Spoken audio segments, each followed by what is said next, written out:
আসসালামু আলাইকুম।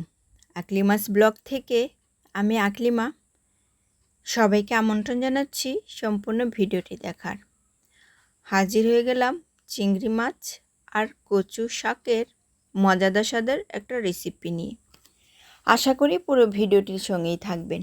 আর এই রেসিপিটির জন্য আমি এখানে কিছু কচু শাক নিয়েছি। আমি পাতাসহ শাকগুলো নিয়েছি।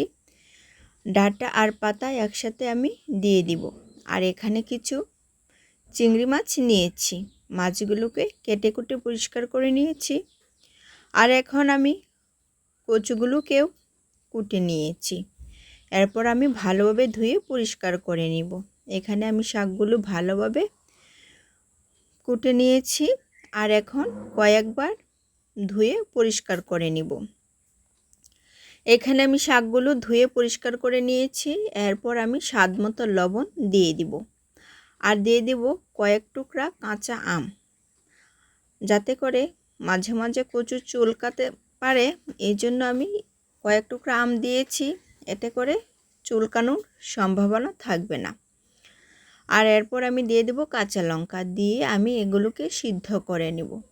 আমি এখন চুলায় বসিয়ে দিয়েছি আর শাকটাকে ভালোভাবে সিদ্ধ করে নেব। এখানে আমি শাকটাকে ভালোভাবে সিদ্ধ করে নিচ্ছি। আর শাকগুলো একদম সফট, অল্পতেই গলে গেছে। এখানে কচু শাকটা গলে গেছে, আমি একটু নেড়ে চেড়ে দিচ্ছি। আর খুব বেশিক্ষণ রান্না করতে হয়নি, শাকটা খুব অল্পতেই গলে গেছে। আমি এখন নামিয়ে নিব। শাকটা পুরোপুরিভাবে সিদ্ধ হয়ে গেছে। আর এখন চিংড়ি মাছগুলির মধ্যে আমি দিয়ে দিব পরিমাণ মতো মরিচের গুঁড়া, দিয়ে দিব ধনে গুঁড়া আর হলুদের গুঁড়া। এখানে আর লবণ দিব না, কারণ লবণ আমি আগেই শাকের মধ্যে দিয়ে দিয়েছিলাম।